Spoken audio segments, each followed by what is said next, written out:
Ice cream చూస్తే చాలు ఒక్కొక్కరు ఒక్కో చంద్రముఖిలాగా అయిపోతాము. అందరం అంతే, అంత ఇష్టం అన్నమాట ఐస్ క్రీమ్ అంటే. మేము చాలా తక్కువగా తింటాము. ఎప్పుడన్నా తిన్నాము అంటే ఒక్కొక్కరు ఒక్కొక్క ఐస్ క్రీమ్తో ఆపమన్నమాట. ఒక్కొక్కరు 3-4 ఐస్ క్రీమ్లు తీసుకుంటాము. మోర్కి వెళ్ళామన్నమాట. ఆ రోజు లాస్ట్ సండే అనమాట.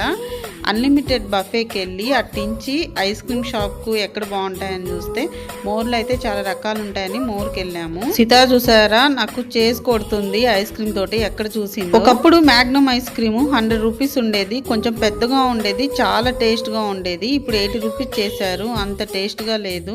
సితార్ని మోర్కి తీసుకెళ్తే దేని నుంచి అయినా తప్పించవచ్చు, కానీ ఐస్ క్రీమ్ నుంచి మాత్రం అస్సలు నేను తప్పించలేను.